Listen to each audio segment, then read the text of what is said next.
Pernyataan yang mengatakan bahwa saya sudah melakukan 3P. Saya sudah melakukan semua yang dijelaskan oleh mentor-mentor. Saya sudah melakukan semua dengan disiplin. Kenapa saya belum sembuh juga? Oke, bismillah. Assalamualaikum warahmatullahi wabarakatuh. Selamat datang kembali di Bro Ode. Dan terima kasih teman-teman sudah mengklik video ini dan juga datang kembali di channel ini. Bagi yang baru saja berkunjung dan belum mensupport channel ini, bisa subscribe dan juga nyalakan loncengnya agar persebaran informasi melalui channel ini bisa masif dan juga baik, sehingga apabila ada yang bermanfaat bisa tersampaikan dengan baik ya. Dan pada kesempatan kali ini diskusi kita masih sama, masih tentang seputar asam lambung, GERD and SERI dan psikosomatik. Pada kesempatan ini saya akan mencoba mengangkat satu pertanyaan yang dominan hadir di beberapa video saya. Dan pertanyaan ini saya pikir berdasarkan pengalaman saya, pertanyaan-pertanyaan semacam ini hanya akan memperburuk keadaan kita atau menghambat kesembuhan kita. Jadi tolong disimak teman-teman. Dan sebelum saya berbicara lebih jauh, terlebih dahulu saya ingin mendisklaimer dulu bahwa saya adalah orang biasa, bukan orang yang berpemahaman di bidang kesehatan ya. Saya mengatakan ini, menyajikan materi ini hanya berdasarkan pengalaman saya. Jadi untuk hal yang pertama, apapun kekhawatiran kita tentang asam lambung atau hal-hal yang lainnya, sebaiknya dikonsultasikan terlebih dahulu kepada dokter atau orang-orang yang paham terkait hal itu. Jadi ini adalah langkah yang pertama yang harus kita lakukan agar keraguan-keraguan yang selalu hadir dalam pikiran kita bisa kita tepis atau kita bisa gunakan diagnosa dokter sebagai tameng. Kalaupun dokter mengatakan sesuatu hal tentang penyakit kita, pastilah ada obatnya dan ada langkah-langkah yang harus kita lakukan untuk kita mendapatkan kesembuhan. Jadi jangan jadikan informasi-informasi di setiap channel-channel yang bercerita tentang salah satu penyakit, misalnya sekarang kita bercerita tentang asam lambung, sebagai sesuatu yang absolut. Karena kenapa teman-teman sekalian, setiap orang memiliki perbedaan dan reaksi tubuh yang berbeda terhadap sesuatu penyakit. Jadi tergantung teman-teman bagaimana, karena setiap orang berbeda satu sama lain. Oleh karena itu, terlebih dahulu langkah pertama saya sarankan kepada teman-teman semua untuk bisa mengunjungi pusat-pusat kesehatan atau mengunjungi dokter, praktik-praktik dokter untuk mendiagnosa lebih awal apa yang kita khawatirkan. Jadi ini penting ya, jangan sampai kita tidak percaya terhadap dokter dan kita lebih percaya kepada cerita-cerita di channel-channel seperti ini. Saya hanya bercerita sesuai dengan pengalaman saya, sesuai dengan apa yang saya lakukan, dan saya alhamdulillah mendapatkan dampak yang baik dari apa yang saya lakukan, sehingga saya bercerita dengan tujuan bahwa mudah-mudahan apa yang saya sampaikan ada satu dua manfaat yang bisa teman-teman ambil.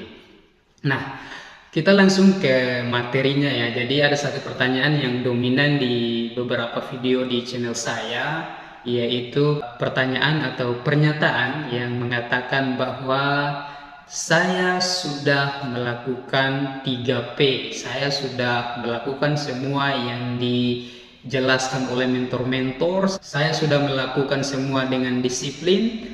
Kenapa saya belum sembuh juga? Pertanyaan ini adalah pertanyaan yang sederhana, tetapi dampaknya sangatlah besar.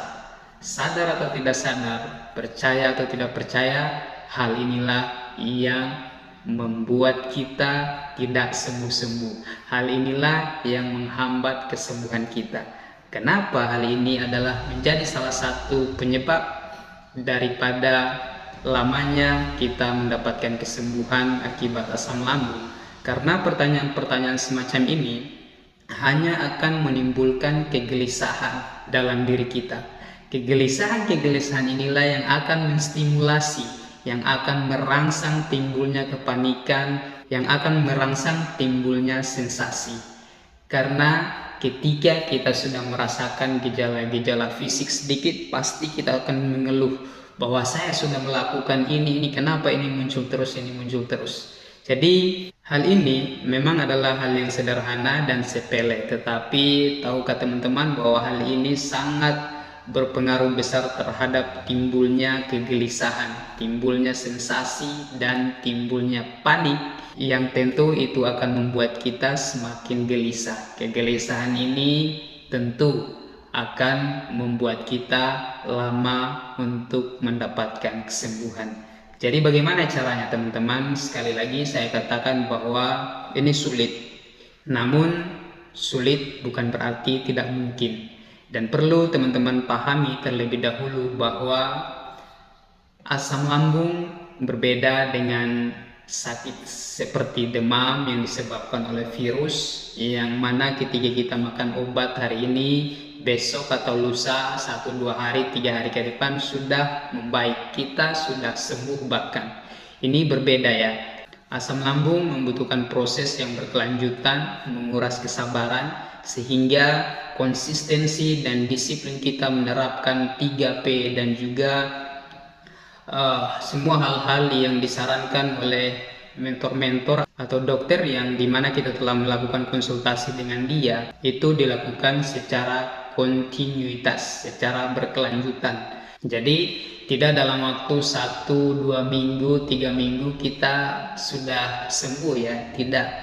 Ini kalau asam lambung yang disertai dengan panic attack psikosomatik ini membutuhkan waktu yang lumayan lama, tetapi walaupun proses-proses kecil yang kita lakukan, percayalah bahwa itu ada dampaknya. Karena kenapa saya katakan seperti ini? Saya sudah mengalaminya, saya sudah pernah mengalami dan juga melakukan secara konsisten semua yang dijelaskan oleh dokter, dan juga saya menambah referensi melalui membaca dan menonton mentor-mentor yang ada di YouTube juga, dan saya terapkan itu tidak dalam waktu sebulan saja. Jadi hampir setahun saya menerapkan hal itu dengan konsisten. Bahkan teman-teman, kalau saya sempat bercerita di video saya yang pertama bahwa badan saya turun drastis sampai belasan kilo.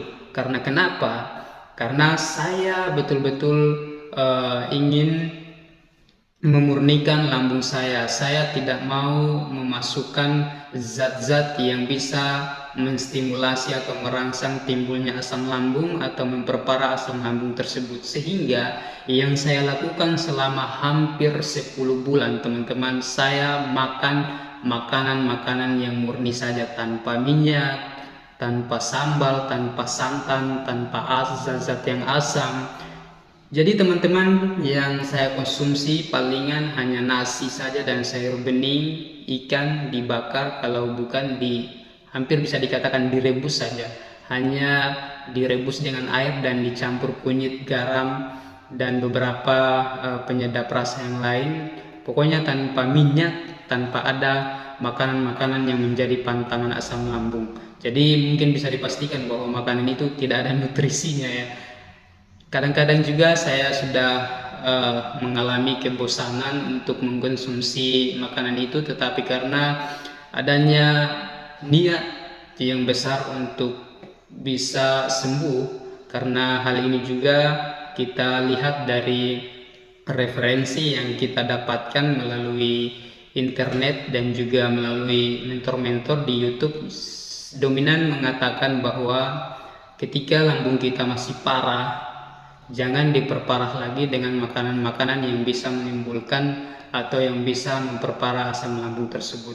Jadi diusahakan dimurnikan saja lambungnya, dikembalikan saja seperti awal. Jadi jangan buat dia terkontaminasi lagi dengan zat-zat yang membuat dia akan tambah atau memperpanjang sakitnya.